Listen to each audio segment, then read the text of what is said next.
On commence avec vous, Pierre-Emmanuel Danet. Climalife est expert, on l'a vu, en fluide technique, qui propose à ses clients des nouveaux réfrigérants à faible GWP. Alors je suis allé regarder, Global Warming Potential. Mais... Pour faire français encore, oui. Exactement. D'autres technologies également pour les aider à répondre aux exigences de la nouvelle réglementation dont on a entendu parler et qu'on a évoqué, F-Gaz. Est-ce que vous pouvez peut-être d'abord, pour commencer, nous présenter en quelques mots l'évolution justement des fluides frigorigènes, de leur naissance, allez, à nos jours, mais le tout en 1 minute, bien sûr. En 1 minute. Non. Ouais. Diantre.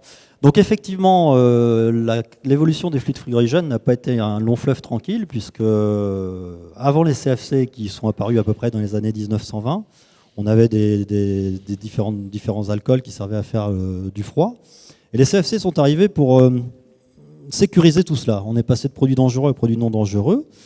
Et on a vu dans le premier thème de ce plateau que la réglementation est passée par là. Et la réglementation a fait qu'on a parlé de la couche d'ozone. Et malheureusement, les CFC contiennent du chlore, et le chlore détruit l'ozone. Donc après 60 ans de bons et loyaux services, ils ont été mis au placard et il a fallu les remplacer par d'autres produits. Et on a vu apparaître les HFC. Les HFC n'ayant plus de chlore, on était à ce moment-là tranquille. On s'est dit chouette, on repart pour 60 ans, tout va bien. Et les HFC sont apparus dans les années 90-95. Et malheureusement, on est en 2016, donc un peu moins de 20 ans après, on arrive à une phase où les HFC, eux, à cause du réchauffement planétaire, sont amenés à disparaître, ou tout du moins à être réduits dans leur usage, puisqu'ils participent au réchauffement planétaire du fait de leur GWP ou PRP, pour parler français, potentiel de réchauffement planétaire. Et tous les fluides supérieurs à 2500 en PRP devront être arrêtés dès 2020 pour certains en installation neuve et en 2030 ou plus tard pour la maintenance des installations. Donc là, on s'est dit, que va-t-il se passer ?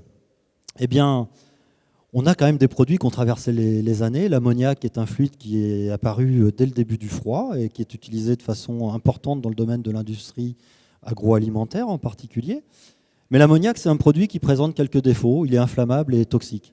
Donc ça ne peut pas forcément coller pour aller dans les magasins où on va faire les courses en famille, ou pas en famille d'ailleurs, peu importe, où il y a des gens qui travaillent aussi.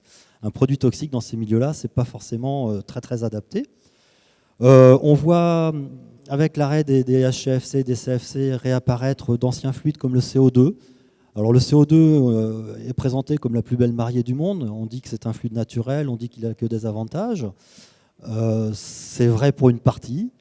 Mais comme toutes les belles mariées, il a aussi des défauts. Il n'est pas en fait naturel, c'est un produit chimique. Et les avantages qu'il a en froid négatif n'existent plus quand on passe en froid positif. Donc il y a des évolutions technologiques qui nous permettent de l'utiliser aujourd'hui dans ces applications-là. Il est à la mode, on surfe sur la vague CO2, mais ce ne sera pas la solution idéale pour toutes les applications. Et en termes d'efficacité énergétique, on n'est pas forcément dans l'objectif choisi. On a les hydrocarbures des produits hautement inflammables qui réapparaissent aussi, mais on ne peut pas en mettre de grosses quantités parce que c'est un peu le même principe que l'ammoniac. Si vous faites une installation avec plusieurs kilos d'hydrocarbures, si vous êtes à côté et qu'il y a une fuite, eh bien, ça fait des choses qui ne sont pas forcément très agréables à subir. Et c'est pour ça qu'on arrive avec moi ce que j'appelle la 5e branche du froid aujourd'hui, avec les HFO. Les HFO, ce sont des hydrofluoroolefines, donc de nouveaux fluides frigorigènes moins stables dans l'environnement, c'est-à-dire que ce sont des produits qui sont censés être dans les installations, ne pas s'échapper, mais malheureusement, il y a des fuites, il peut y avoir des mauvaises manipulations. Et si ces fluides sont émis dans l'atmosphère, leur durée de vie est très très courte. En moins de 14 jours, la molécule disparaît, elle est désagrégée, et donc l'impact sur l'effet de serre est extrêmement réduit, puisqu'on a des molécules où le GWP est inférieur à 1, donc où l'impact effet de serre est plus faible que celui du CO2.